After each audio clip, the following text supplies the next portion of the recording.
불교에서는 업장소멸이란 이야기가 있습니다. 이야기 들어보셨나요? 네. 자, 우리 중생은 시작을 알 수 없는 과거 전생에서부터 지금까지 몸과 말과 생각으로 수많은 업을 지어왔습니다. 그래서 우리 중생은 한마디로 업둥이들입니다. 업둥이. 업을 지고 태어나고 살아가는 존재가 바로 업입니다. 여러분이 지었던 몸과 말과 생각으로 지은 모든 에너지가 바로 업입니다. 좋은 마음으로 지었으면 선업이 되고, 나쁜 마음으로 지었으면 악업이 되고, 그 선업은 행복을 이제 일구어주고, 악업은 불행을 가져다 줍니다. 그래서 우리 흔히 우리가 알고 있는 유명한 시 중에 뭐 왜 사냐고 물으면 뭐 그냥 웃지요라는 이야기 있지 않습니까? 근데 불교에서는 그렇게 가르치지 않습니다. 불교 세계적으로 가장 위대한 불교 고승 중에 한 분으로 손꼽히는 분이 달라이라마라고 계십니다. 그래서 서양 사람들이 달라이라마에게 사람은 왜 삽니까? 라고 물으면 뭐 그냥 웃을까요? 달라이라마는 업 때문에 삽니다 라고 하셨답니다. 업보 때문에. 각자가 이번 생에 짊어지고 온 각자의 업이 있다는 겁니다. 어떻게 보면 인생의 숙제들이 있는 거죠. 그 업 때문에 살아가는 것이고, 그 업을 잘 닦아야 되는 것이 이 사바세계에 태어난 우리 중생들의 어떤 숙명이기도 합니다. 그래서 살다 보면 행복하게 사시는 분도 있고, 살다 보면 조금 일이 안 풀리는 분들도 계실 때 그 모든 게 내가 지은 업의 흐름이라는 것이죠. 그래서 여러분들이 만약에 행복해지고 싶다면 여러분들의 행복을 장애하는 그 악업의 업보의 장애를 녹여야 됩니다. 그 악업, 업보의 장애를 녹이는 것을 줄여서 업장소멸이라고 부르게 되는 것입니다. 그래서 이 업장소멸을 하는 가장 좋은 첫 번째 방법이 바로 기도입니다. 그래서 기도에는 강력한 힘이 있습니다.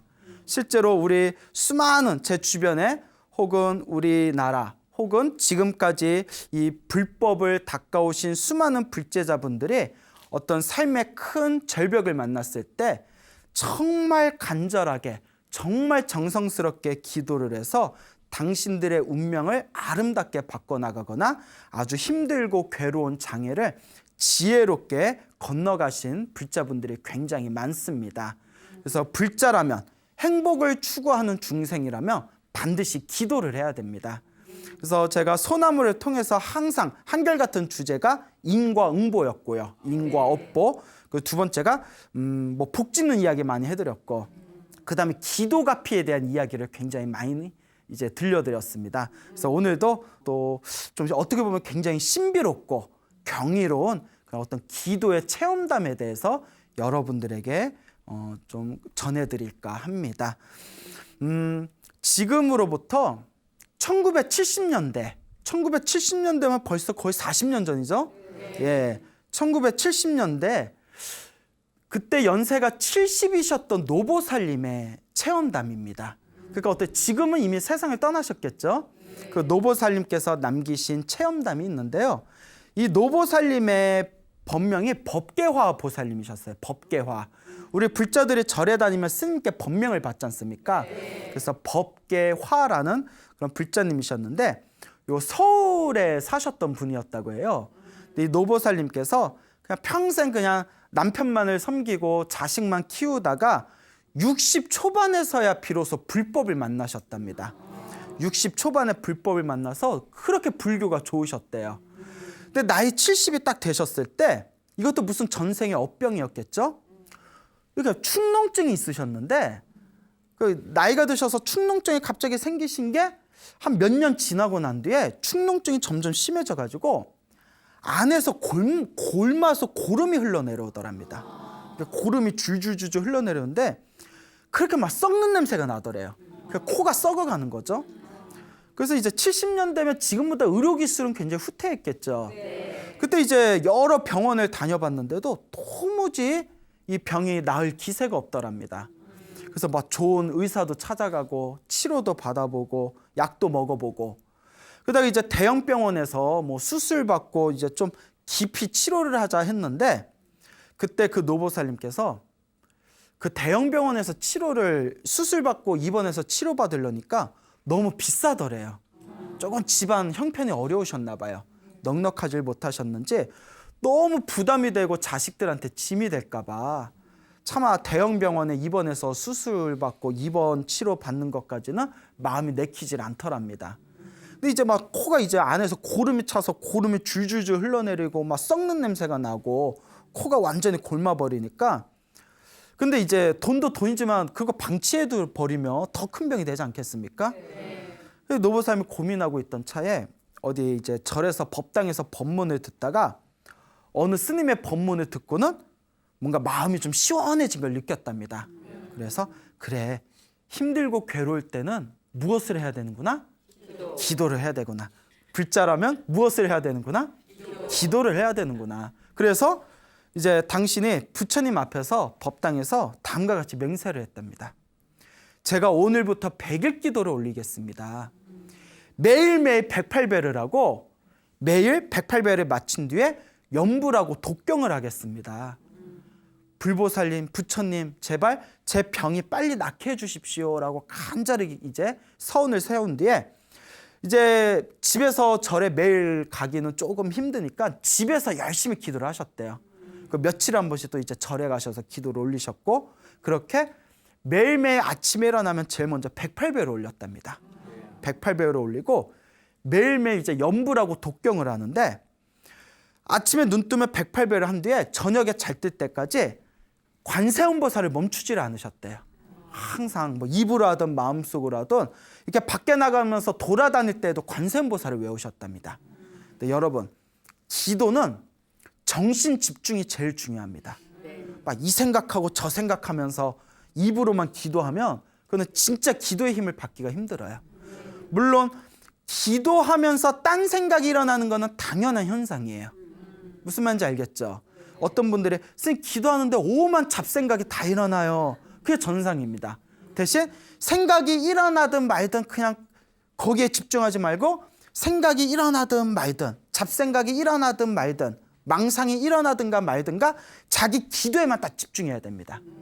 근데 여러분 어떤 분이 스님이 기도해라 기도하라니까 이렇게 혼자서 기도할 때는 오만 잡생각이 일어나서 기도에 집중이 안 되더라요.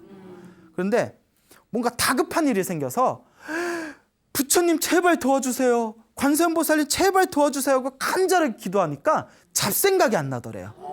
아니 사람의 마음이 원래 그래요. 뭐 또 이러요. 사람의 마음이 다급하면 딴 생각이 원래 안 들어오잖아요. 그렇죠.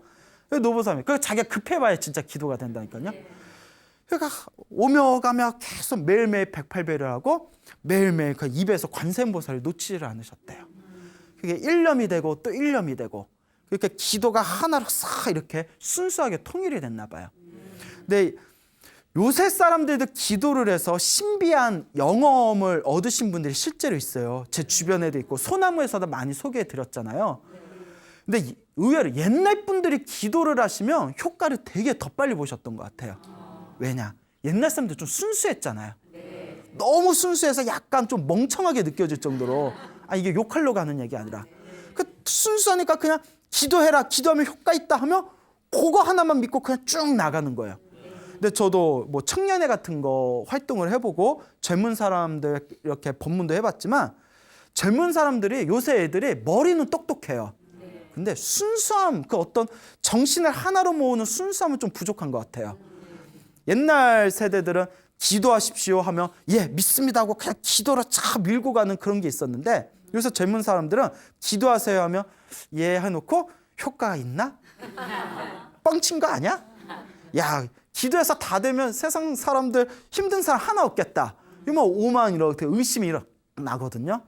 그리고 저하고 굉장히 친하게 친분 있게 지나는 우리 그 청년의 젊은 불자가 있는데 기도를 엄청 열심히 합니다. 청년인데도 기도를 아주 젊은 사람인데도 기도를 열심히 하는데 그렇게 열심히 기도하기까지 자기도 수많은 방황이 있었다고 그래요. 몸은 절에 다니지만 정말 기도가 효과가 있나? 절에 다니면서 스님들 법문 들으면서도 저게 진짜 사실일까? 근데 그런 몇 년 동안의 고비를 넘기고 나서 지금은 아주 신심이 투철합니다. 근데 요새 사람들은 확실히 기도하는 게 옛날 사람 같지는 못한 것 같아요. 우리 옛날 할머님 세대도 얼마나 기도 하나 시키면 얼마나 그 집중해서 열심히 하셨습니까? 그 노보살님도 오로지 그냥 관세음보살을 입에 떼지 않고 매일매일 108배를 하면서 간절하게 기도를 하셨는데 며칠 기도를 하셨다고 했죠? 100일. 그런데 딱 50일 되었을 때 100일을 채우기도 전에 50일 되었을 때 간절하게 기도를 하고 어느 날 그 꿈을 꾸셨답니다. 밤에. 그러니까 기도를 열심히 하신 분들이 뭔가 소원 성취할 때 그 범상치 않은 어떤 꿈을 꾸시는 것 같아요. 물론 꿈에 집착하면 돼요, 안 돼요? 안 되는데 다들 공통점이 뭔가 꿈에서 무슨 선몽 같은 걸 받으시더라고요. 뭐 저도 좀 개인적으로 그런 경험이 있었고, 그러니까 이렇게 꿈을 꿨는데 꿈에 자기 눈앞에 자기가 평소에 다니는 법당이 싹 펼쳐지더래요. 그 법당에 그 스님이 한번 이렇게 나오시더니 갑자기 그 노보살님 법명이 뭐라고 했죠? 글쎄 잊어먹었어. 글쎄 잊어먹었어. 학교 다닐 때 공부 못했죠? 법계화보살님이라고 했잖아요. 예, 이제 기억나세요? 예, 법계화보살님. 갑자기 법계화야 하고 부르더랍니다. 꿈에서 법계화야 하고 부르니까 깜짝 놀랐어요. 예? 하니까 앞으로 나오너라 이러더래요. 스님이. 이렇게 앞으로 이렇게 나오니까 자, 손을 좀 펴보세요 이러더래요. 손을 폈더니 빨간 동글동글한 알약 2개를 이렇게 손바닥에 올려주더랍니다. 이거 드셔요 이러더랍니다. 그러니까 무슨 약인지 모르니까 여러분 남이 주는 약 함부로 먹으면 돼요 안 돼요? 요새 큰일 나요. 함부로 먹으면 안 됩니다. 그리고 항상 제가 하는 얘기, 약은 누구에게? 약사에게. 진로는 누구에게? 의사에게. 근데 스님이 약 준다고 스님이 주는 약도 함부로 먹으면 돼요 안 돼요?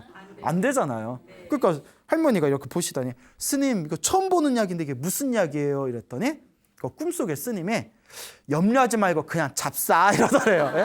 그냥 잡수셔요. 잡수셔요. 그래서 뭐 스님이 드시라니까 그 약에 딱 먹고 잠에서 깼답니다. 근데 그렇게 몸이 개운하더래요. 그 코에서 흘러내리는 고름이 안 나오더래요. 그 뒤로 코병이 낫다 안 낫다. 기도한 지 50일 만에. 근데 신기한 게 어떤 불자님들은 기도를 오랫동안 했는데도 효과를 잘 못 보시는 분도 있는데 또 어떤 분들은 그냥 집중적으로 막 100일 기도를 목표로 했는데 뭐 50일 만에 그런 꿈을 꾼다거나 또 이런 뭐 3일 만에 효과를 보신다거나 또 이런 분들이 계십니다. 그거는 이제 전생에 내가 얼만큼 지어놓은 복이 있는가 혹은 이번 생에 내가 얼만큼 순수하고 간절하고 정성스럽게 기도했는가 등등의 여러 차이가 있겠죠. 그래서 이 노보살님께서 결국 시간이 흐르면서 코가 자연스럽게 완치가 되셨답니다. 그래서 건강을 되찾으신 노보살님께서 이 모든 우리가 이런 경험하면 정말 뻑 갈 것 같지 않아요? 그렇죠. 이런 경험, 이런 기도의 가피의 경험을 하신 분들은 흔들림이 없어요. 근데 꼭 기도를 제대로 안 해보신 분들이 효과가 있니 없니 절에 가면 영험이 있니 없니 예? 스님 얘기 뭐 뻥이니 아니니 네? 자기가 경험을 해봐야 됩니다. 그래서 제 주변에도 기도 열심히 하신 불자님들이 있는데 그런 기도를 해서 가피를 받은 분들은 흔들림이 없어요. 일시적 기도하다 좀 나쁜 일이 생겨도 내 업장 소멸이구나 생각을 하고 그걸 지혜롭게 기도로서 이겨내시지 흔들리시는 분들이 없습니다. 결국 내가 기도를 해서 맛을 봐야 됩니다.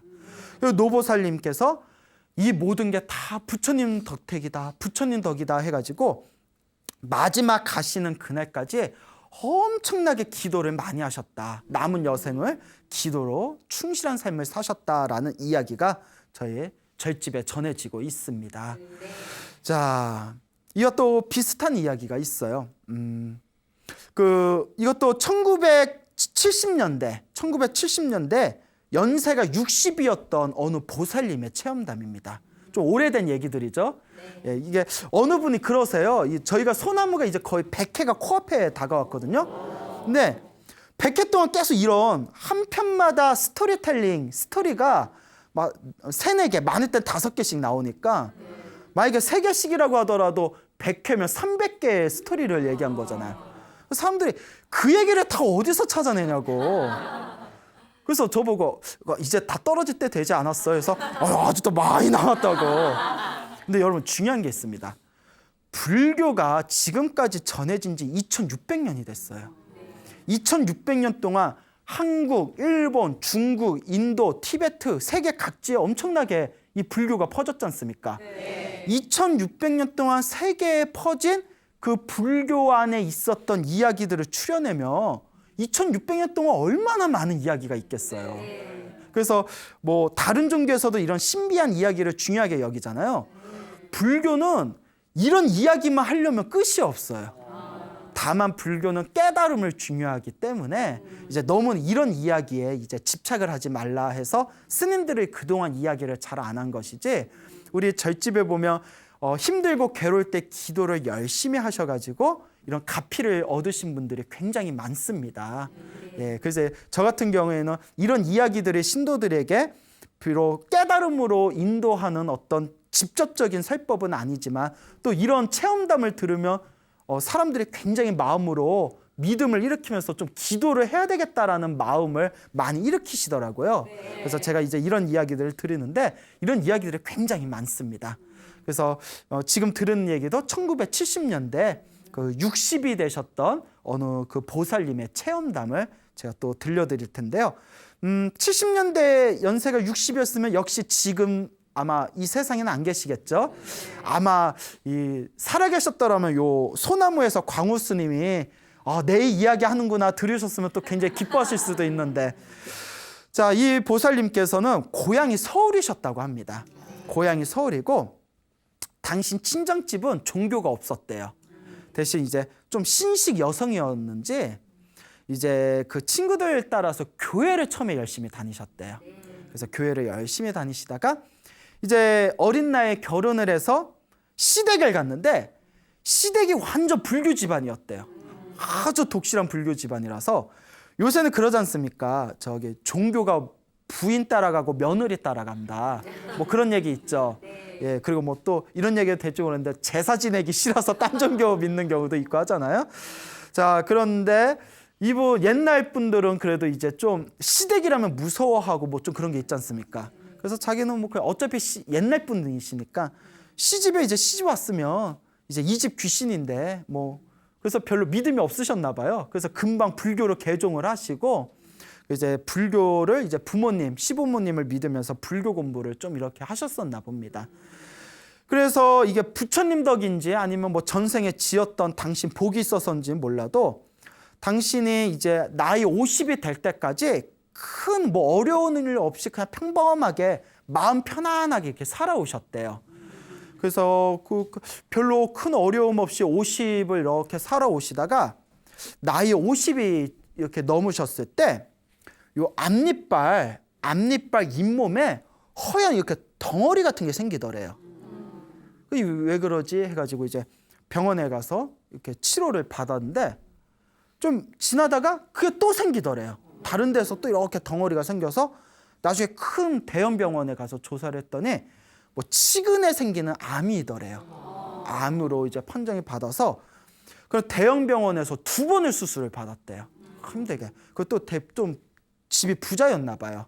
그 당시 70년대 뭐 그 당시에 그러니까 70년대 나이가 60이었으니까 그분이 50이었을 때 치료를 받았으니까 거의 1960년대였을 거 아니에요?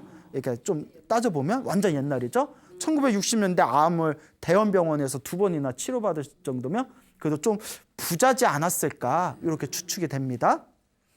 근데 2번을 하고 났는데도 이렇게 의사가 이렇게 조직 검사 같은 걸 해보고 하더니 이렇게 얼굴이 편안하지 않더래요. 의사 얼굴이. 그래서 뭐 치료가 잘 안 된 건가. 그리고 재발 위험이 있잖아요. 그러니까 재발에 대한 걱정 때문에 마음이 너무 불안하더래요. 수술을 2번이나 받고 나서도. 지금보다는 또 엄청나게 또 의료 기술이 뒤떨어졌던 시대지 않습니까? 그러니까 너무나 두렵고 답답해서 친한 친구들한테 이렇게 상담을 했답니다. 어떻게 하면 좋겠냐? 어찌하면 되겠냐? 내가 너무 무섭고 답답하다. 이러니까 친구가 기도에 의지해보면 어떠냐라고 얘기를 하더래요. 너 절에 다니니까 우리 한번 기도에 의지해봐라. 그래서 그래 내가 지금까지 살아오면서 기도다운 기도를 못했는데 내가 기도 한번 해봐야겠다. 그래서 방에서 부처님을 한번 딱 모셔놓고 염주를 들고 간절하게 관세음보살을 외웠대요. 특히 누가 자정기도가 좋다고 해서 밤 12시에서 1시까지 기도하는 자정기도를 열심히 하셨대요. 예.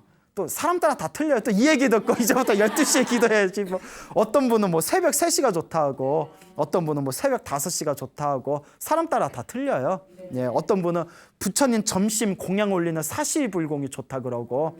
근데 그분이 이제 누가 자정기도가 좋다 하니까 밤 12시에 하는 자정기도, 새벽 12시에 기도를 많이 하시고 관세음보살을 계속 놓치질 않으셨대요. 평상시에. 계속 그냥 간절하게.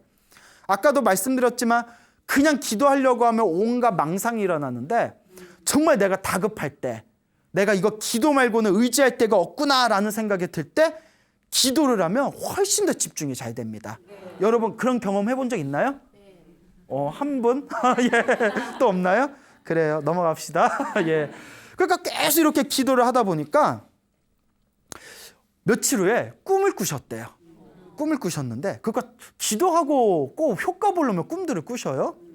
꿈을 꿨는데 비몽사몽의 꿈에서 머리를 깨끗하게 삭발하시고 하얀 저고리를 입고 그 회색 그 승복 바지를 입은 아주 깨끗하고 맑아 보이는 스님이 딱 나타나시더래요. 환한 미소를 지으면서 스님이 싹 나타나는 거예요. 그러니까 딱 본 순간 꿈속에서도 아이고 관세음보살님이시다라는 생각이 들더래요. 그래서 그 스님 앞에서 이렇게 절을 하면서 관세음보살 이렇게 연부를 하고 있는데 그 스님이 목에 큰 108년주를 걸고 있었대요. 그 108년주를 이렇게 쓱 목에서 빼는데 여러분 108년주 보신 적 다 있으시죠? 못 본 사람도 있는 것 같아요. 자, 108년주가 있으면 염주가 여러 개 있으면 그 중에 제일 큰 알 하나가 있어요. 그게 중심이거든요. 제일 큰 알을 가만히 보면 거기에 이렇게 부처님이 한 분이 그려져 있어요. 그래서 이걸 주인이, 그 염주에서 주인이 된다 해서 주세불이라고 부르거든요. 그 108염주에서 제일 알이 큰 그 주세불에서 갑자기 맑은 샘물이 솟구쳐 내려오더래요. 염주에서 막 물이 줄줄줄줄 새니까 여러분 막 염주 사는데 염주에서 물이 새면 어떡해요? 교체해야지. 고장났나? 근데 꿈에서 그 염주에서 물이 줄줄 맑은 샘물이 줄줄줄줄 흘러내려오는데 스님이 거룩한 음성으로 이 물로 입을 닦아라 이러더라고요. 이 물로 입을 닦아라. 그러니까 예 하면서 꿈속에서 두 손으로 그 물을 염주에서 나오는 물을 받아서 입을 이렇게 헹궜대요. 헹구고 이렇게 깨끗하게 헹군 뒤에 그 물을 받아서 마셨답니다. 꿀꺽꿀꺽 마셨는데 꿈속에서도 그렇게 시원하더래요. 시원해서 꿈속에서도 물이 참 시원하다 하고 있는데 이제 물이 다 떨어지더니 그 염주를 그 기도하던 그 보살님의 목에다가 염주를 싹 걸어주는 그 스님이 걸고 있는 그 염주를 목에다 싹 걸어주면서 꿈에서 딱 깼답니다. 딱 봐도 완전 길몽이죠.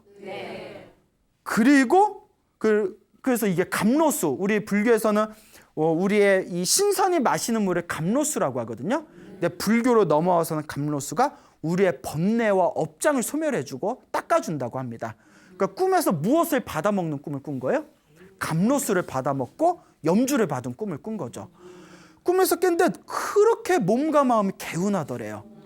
그런데 이 보살님이 부정탈까봐 아무한테도 말을 못했대요. 너무 좋은 꿈인데 이걸 사람들한테 함부로 얘기하면 부정탈까봐. 옛날 분들 그런 거 있잖아요. 그 부정탈까봐 말은 하고 싶어. 입은 간질간질한데 말은 못하고 꾹 참고 있다가 그때 그 꿈을 꾼 게 동지 3일 전이었대. 동지. 근데 우리가 보통 동지 되면 팥죽 묻는다고 절에 가잖아요. 그래서 이 보살님이 이제 쭉 이렇게 한 며칠 참았다가 동지 맞춰가지고 여러분 저기 우리 서울 우이동 쪽에 가면 운가사라는 조그만 옛날 절이 있어요. 운가사라고. 그분이 그 60년대 운가사 신도셨나 봐요.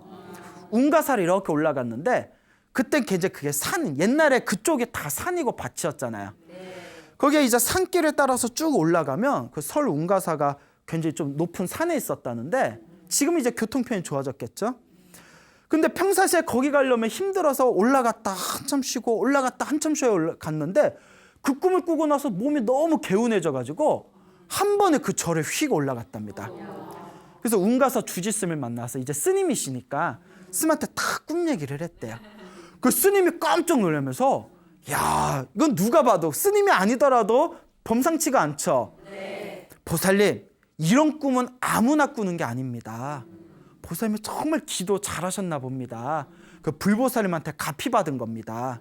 그러니까 보살님, 이제 앞으로 모든 일이 잘 풀릴 겁니다. 이제 병이 다 치료된 겁니다 하고 주지스님이 그런 해몽을 해주고 나니까 마음이 그렇게 더 기쁘더랍니다.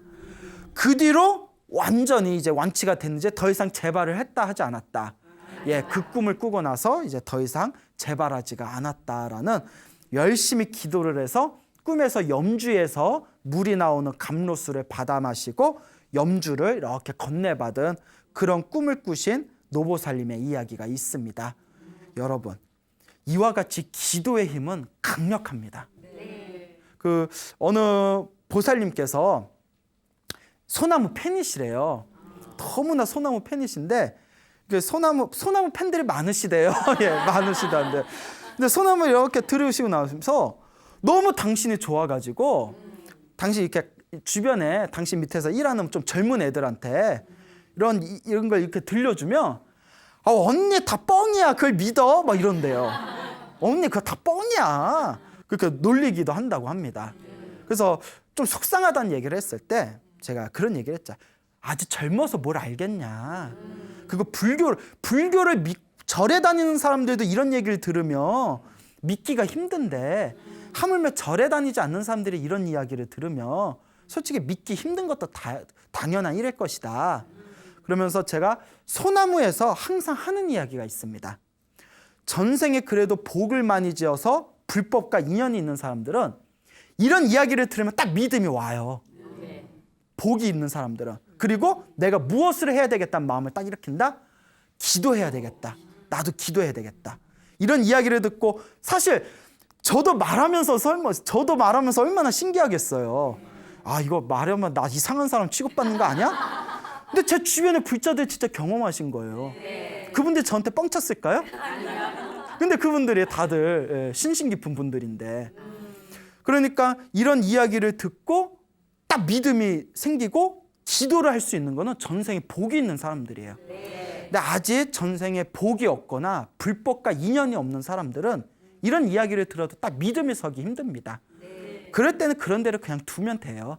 그래도 이런 이야기를 들은 그 인연으로 그분도 언젠가는 또 불교를 만나게 되겠죠. 중요한 거는 내가 이 이야기를 통해서 나는 내 삶을 얼마만큼 변화시키고 있는가. 그것이 바로 중요한 핵심이다. 명심하시기 바랍니다. 그리고 이런 신비한 이야기는 백날 들어도 내가 실천을 안 하면 효험이 없습니다. 그냥 뭐 소설책 보는 거고 뭐가 틀려요. 옛날 우리 전설의 고향이라고 있잖아요. 전설의 고향 본 거고 뭐가 틀려요. 결론은 내가 무엇을 해야 된다? 그렇죠. 직접 실천하고 수행하고 체험을 해야 된다. 실제로 믿기 힘든 이 엄청난 이야기들이 제 주변의 많은 불자님들도 실제로 가피를 받은 분들이 많습니다. 그래서 제가 절했을 때 이렇게 지나가는데 어느 노보살님이 어머 막 자꾸 이러는 거예요. 그랬더니 광우스님 아니에요? 광우스님 아니에요? 이러더라고요. 그래서 제가 아닌데요? 아닌데요? 에이 맞는데요, 스님. 광우스님 맞는데. 그래서 예 맞아요. 아 들켰네. 뭐 이러면서 예, 그 이제 장난치려고. 그러니까 저 소나무 너무 팬이라고 그러면서 스님 저는 소나무에 나오는 내용 다 믿습니다 이러는 거예요. 아니 왜요? 했더니 저도 기도해서 그런 갚이 많이 받았습니다 이러시는 거예요. 스님 저도 젊었을 때 되게 힘들었는데 그냥 부처님만 믿고 기도했더니 저도 그런 소나무에 나오는 그런 갚이 받았습니다. 저도 다 체험해봤습니다 이러시더라고요. 그런 분들은 이런 이야기를 들어도 에이 저거 못 믿겠다. 아니죠. 자기가 체험한 일들인데 그런 분들은 기도하다가 좀 안 좋은 일이 생겨도 절대 흔들릴까요? 흔들리지 않을까요? 안 흔들리죠. 아 내가 지은 업보를 내가 지금 받고 있는 거구나. 그걸 기도로서 지혜롭게 이겨내는 겁니다. 여러분 진정한 불자라면 밑바탕에 인과 응보에 대한 확신이 있어야 되고 내가 지은 업장을 반드시 내가 조금이라도 녹여나가겠다라는 기도에 대한 믿음이 있어야 됩니다. 그것이 바로 불자의 삶이고 불자가 기도를 통해서 내 운명을 바꿀 수 있는 방법이라는 것을 명심하시기 바랍니다. 알겠죠? 네. 창원에 오래전에 10몇 년 전에 창원에 이제 모 사찰에 그 신도 회장까지 역임하셨던 어느 보살님이 계십니다. 노보살님이 계신데 이분께서 이제 젊었을 때부터 이제 불교를 믿으셨대요. 젊었을 때부터 이 보살님이 불교를 믿었는데 그때만 하더라도 그래 무늬만 불자였대요. 딱 1년에 한 번 부처님 오신 날 등 하나 달고 비빔밥 한 번 먹는 그런 무늬만 불자였대요. 찔리죠? 예, 찔릴 거야. 예. 그 무늬만 불자였는데 어느 날 이제 결혼을 하고 이제 창원으로 오고 나서 창원에서 이제 그 근처에 있는 큰 사찰에 가가지고 그 불교대학에서 공부를 하셨대요. 뭐 부처님이 뭘 이야기하셨고 뭐 천수경이 무슨 뜻이 있는지 부처님 경전에 어떤 내용이 있는지 기도는 어떻게 해야 되는지 하나하나 배워가면서 불교는 이런 것이구나. 불교가 이렇게 위대하구나. 부처님의 가르침이 이렇게 대단한 것이구나.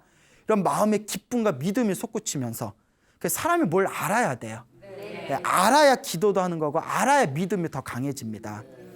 그러니까 불교 공부를 제대로 하니까 부처님이 이렇게 위대하고 부처님의 가르침이 이렇게 대단하구나. 믿음이 무럭무럭 자라나면서 그분이 이제 열심히 이제 절에 다니셨대요. 하루하루가 기쁨이셨대요. 근데 그렇게 절에 다니고 나서 한 몇 년이 지났을 때 어느 목욕탕에 가셨는데 공중 목욕탕에서 이렇게 미끄러지셨대요. 그거 조심해야 돼요. 휙 하고 미끄러졌는데 몸이 뼈마디가 너무 아프더래요. 병원에 갔더니 그 난치병 중에 뼈 분리증이라고 있대요. 뭐 척추 분리증 뭐 있잖아요. 그 굉장히 혹시 알고 이러신 거예요? 그냥 이러신 거예요? 나 알고 하는 줄 알았는데 엄청 고치기 힘든 난치병이랍니다. 그 뼈 분리증에 걸리면 손끝에서 발끝까지 뼈 마디마디가 다 아프대요. 엄청나게 고통스러운 건데 병원에서 아무리 치료를 받아도 효과가 없더래요. 그래서 그 전국을 돌았대요. 전국을 돌아서 뭐 침 잘 놓는 사람, 뭐 보약 잘 짓는 사람, 뭐 치료 잘하는 데는 다 다녀봤는데 그렇게 2년이 넘게 전국 방방곡곡에 그냥 뭐 유명하다는 곳은 다 찾아봐도 도저히 효험이 없더랍니다. 나중에는 이제 뼈 마디를 이제 철사로 고정을 해가지고 8개월 동안 이제 철사로 이제 척추 하나하나를 다 고정을 해서 물리치료까지 받았는데도 전혀 치료가 안 됐대요. 나중에는 얼굴이 퉁퉁 부어가지고 완전히 일상생활이 불가능할 정도가 됐답니다. 그러니까 손끝 하나 발끝 하나 움직일 수가 없는 거예요. 움직일 때마다 아프니까. 살아도 산 게 아니죠. 어떻게 보면 지옥이죠, 지옥. 여러분 그 조금만 움직여도 이렇게 몸이 아프다고 생각해 보세요. 예, 벌써부터 엄청 아파 보이시네요. 예, 엄청 아파 보이셔. 자, 그러니까 온몸에 막 이렇게 뼈가 아프고 하니까 나중에 막 부처님에 대한 원망심까지 생기더랍니다. 내가 그렇게 절에 열심히 다녔고 내가 부처님 법을 공부하면서 내 기도도 열심히 하고 했는데 어떻게 나에게 이런 시련을 줄 수가 있는가. 그 부처님에 대한 막 원망심도 들고 나중에는 자살까지 고민하게 됩니다. 너무 힘들고 괴로우니까 차라리 죽어버리면 이 고통에서 벗어날 수 있지 않을까. 얼마나 힘들면 그러겠어요. 차라리 그 세상을 내가 끝낼까 하다가 우연히 어느 스님의 법문을 듣게 되었답니다. 그때 그나마 이 보살님이 전생에 복이 있는 거예요. 어떤 사람은 힘들고 괴로울 때 아무리 스님들이 좋은 법문 해줘도 그건 다 당신 얘기고 이렇게 부정적으로 생각하다가 이제 인생을 또 이제 부정적으로 마치신 분이 있는가 하면 힘들고 괴로운 가운데서도 법문 한마디에 희망의 불빛을 되찾는 분들이 있거든요. 그러니까 이것도 복이 있어야 됩니다. 그러니까 이 보살님께서 그 스님의 법문을 듣다가 마음이 환해지는 경험을 합니다. 그래, 맞아. 이게 다 내 업보다. 내가 부처님 그 공부하면서 배우지 않았냐. 내 앞에 펼쳐진 모든 게 다 내 업보라고. 내 업은 누가 풀어야 된다? 내가 풀어야 된다. 어차피 나 죽었다 생각하고 기도나 한번 실컷 해보자. 기도해서 이 업을 풀어보자. 보통 사람 같으면 뼈마디가 다 아파서 죽을 것 같은데 그런 마음 품겠어요? 그래서 무엇을 시작했냐면 제일 먼저 자기가 다니던 절에 법당에 갑니다. 네, 법당이 이렇게 계단을 올라갔는데 한 계단 올라갈 때마다 몸이 후들후들 떨리고 두 계단 올라갈 때마다 몸이 후들후들 떨리고 예? 계단을 올라갈 때마다 몸이 후들후들 거리면서 너무 그 계단을 법당에 들어가면서 계단에 올라가는 것 자체가 너무나 괴로움이고 고통이더래요. 그래서 억지로 법당에 올라가서 가까스로 부처님한테 절 3배를 올렸답니다. 절 3배. 3배를 올리는데 온몸의 뼈가 부서지는 느낌이 들더래요. 그러니까 이건 기도가 아니라 지옥 같더래요. 야, 그거 상상만 해도 엄청 아플 것 같지 않아요? 그러니까 몸을 덜덜덜덜 떨면서 3배를 딱 올렸답니다. 그리고 매일 기도를 시작했대요. 근데 어떻게 했냐? 근데 사람이 기도해서 가피를 받으려면 좀 도끼가 있어야 돼요. 좀 독종 같은 게 있어야 됩니다. 우리 같으면 절 몇 번 하다 뼈마디가 아프면 아니야, 이건 아니야. 뭐 저런다고 낫겠어? 이런 약한 마음도 생길 수 있잖아요. 근데 이분 정말 목숨을 걸고 기도한 거예요. 처음에 다 3배 올리고 그 다음 날은 4배 올리고 며칠 후에는 뭐 조금씩 몇 날, 며칠, 몇 달이 되면서 절의 숫자를 점점 올려갔대요. 그렇게 1년이 지나고 2년이 지납니다. 근데 이제 중요한 게 있어요. 처음에 몇 배로 올렸다고요? 3배로 올렸을 때 온몸이 부셔지는 느낌이 들었는데 이를 악물고 정말 피눈물이 흘리더래요. 절 한 번 할 때마다 너무나 몸이 아파서 눈물이 뚝뚝 나는데 1년이 지나고 2년이 지나면서 조금씩 높이면서 108배를 하게 되고 200배를 하게 되고 1000배를 하게 되고 여러분 1000배 해봤어요? 안 해봤어요? 안 해봤어요? 이렇게 몸이 건강한데? 이렇게 몸이 건강한데 1000배를 안 해봤어요? 나중에 3000배를 하게 됩니다. 4년이 지났을 때 3000배를 했대요. 여러분 저는 이 이야기를 듣고 스님이 제가 다 부끄럽더라고요. 나라면 이렇게 뼈가 부서지는 고통 속에 4개월도 아니고 몇 년? 4년을 3배도 못하던 분들이 몇 배를 했다? 3000배를 할 수가 있었을까? 할 수 있었겠어요? 그렇게 4년을 시간이 지나서 3000배를 하게 됐을 때 하루도 절을 안 빼먹었대요. 어느 날 이제 완전히 지쳐서 이제 집에서 이제 잠을 자는데 근데 이게 중요한 게 있어요. 절을 3번뿐이 못하던 사람이 3000배 할 정도로 몸이 어떻게 됐다는 거예요. 건강해졌다는 거죠. 물론 아프게 했겠지만 그만큼 몸이 건강해지고 몸의 기혈이 순환됐다는 거죠. 집에 와서 잠을 잤는데 꿈을 꿨대요. 꿈들 많이 꿔. 꿈에서 부처님하고 관세음보살님이 다 꿈에서 자기 집으로 들어오시더래요. 부처님하고 관세음 그리고 뒤따라서 자기 절에 주지스님이 같이 들어오시더래요. 주지스님이 이렇게 들어오시더니 자기 집을 막 이렇게 살펴보더래요. 자기를 세워놓고 집을 막 이렇게 살펴보더니 아이고 집에 왜 이렇게 바람이 많이 들어? 집에 바람이 새네 이러면서 요 빨간색 옷 있죠? 이걸 가사라고 하거든요. 그 주지스님이 입고 있는 가사를 딱 펼치더니 그 가사로 바람이 새는 집의 귀퉁이를 이렇게 막아주더래요. 바람이 새는 집의 귀퉁이를 이 가사를 펼쳐서 딱 막아준 뒤에 이제 바람 안 들어올 거야 하면서 싹 나가시는 꿈을 꾼 겁니다. 그 스님이 나가니까 그 보살님이 스님 하면서 잠에서 딱 깼대요. 잠에서 딱 깨면서 스님 있어요 없어요? 희한한 꿈이다 하는데 몸이 아프더라 안 아프더라? 몸의 건강을 되찾게 됩니다. 그 꿈을 꾸게 돼서. 믿습니까 여러분? 네. 예, 믿음을 가지시기 바랍니다. 기도는 힘이 있습니다. 네. 이런 이야기 맨날 들어도 내가 안 하면 효과가 없어요. 아이고 오늘도 전설의 고향 잘 들었다 이러버리면 그 스님 말은 잘해 뭐 이러버리면 효과가 없어요.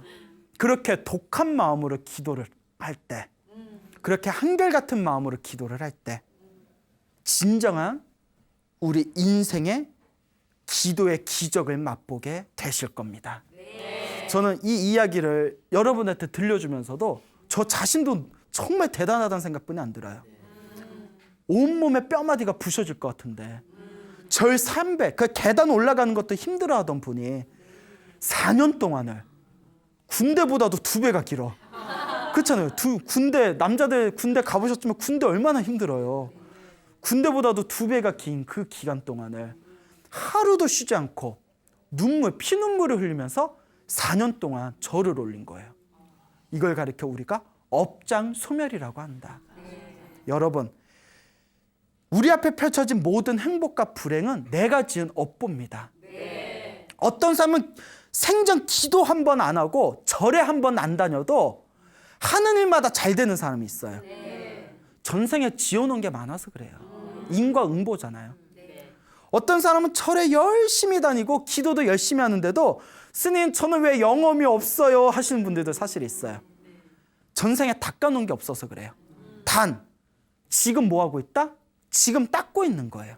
지금 닦아놓은 걸 다음 생이든 다다음 생이든 언젠가는 내가 받게 됩니다. 하지만 이번 생에도 닦아놓지 않으면 다음 생에 또 어떻게 되겠어요? 더 어렵게 사는 거죠. 어우 지겹다, 그죠? 자, 여러분, 분명히 인과응보는 있습니다. 우리 눈에 보이지 않을 뿐이죠. 그 기도의 힘은 있습니다. 여러분들이 열심히 간절히 정성스럽게 기도한다면 분명히 체험하시게 될 겁니다. 그러니 당장 눈앞에 효과가 있냐 없냐에 집착하지 마시고 여러분들이 알고 있는 지식 다 내려놓으시고 그냥 부처님만 생각하면서 순수하게 한번 기도해 보시기 바랍니다. 1년, 2년, 3년 꾸준하게 기도해 보신다면 분명히 여러분들 삶에 아름다운 행복의 열매를 맺게 되실 겁니다. 여러분, 행복해지고 싶습니까? 네. 행복한 삶을 창조하고 싶습니까? 네. 복을 지으십시오. 선업을 지으십시오. 공덕을 쌓으십시오. 복과 선업과 공덕의 힘이 여러분들을 진정한 행복의 길로 이끌어 줄 것입니다. 오늘 여기서 마치겠습니다. 소중한 나 무한 행복.